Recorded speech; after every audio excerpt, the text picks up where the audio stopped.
Afghanistan has been at war for 3 decades, and all that fighting has left its military care in shambles. But here at the National Military Hospital in Kabul, doctors, nurses, and technicians are working with U.S. military advisors to bring back the care they once had. War here in Afghanistan, this hospital was completely destroyed. According to each section, like the machinery were stolen, the doctors, they went out of the country.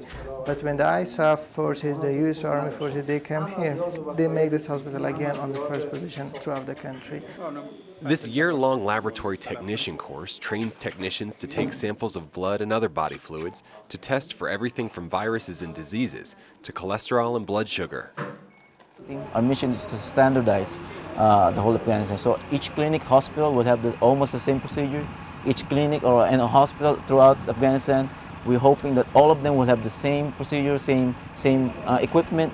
That way, maintenance-wise, logistic-wise, and training-wise, it's much easier for Afghans to adapt to that. Like any course, the students start with the basics. At first, when they came here, we teach them about the law of laboratory, how they treat with the patient, how they do phlebotomy, and how they register that patient. We do a lot of trainings. We show them this how it's supposed to be done. That way, there's a certain flow, because if there's a flow in your system, everything will be run smooth.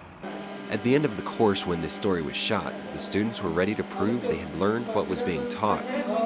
Well, it's the end of the class, it's the clinical rotation. This is their way of showing me that they learned something from my class. That's why I stay back.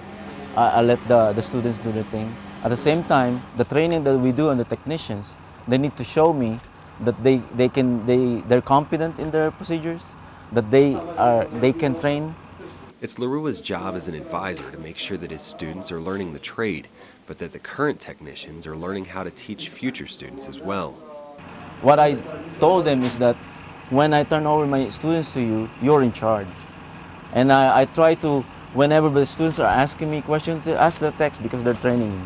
This way I wanted them to really have confidence on the technician. I'm completely ready to graduate these students because as I have seen their training, I feel happy and I feel responsible. When they come here and I teach them and I train them some hands-on and also how to use the new machinery. As this course graduates, Larua prepares to start another class and begin the whole process all over again. Petty Officer Mark Schultz, Kabul, Afghanistan.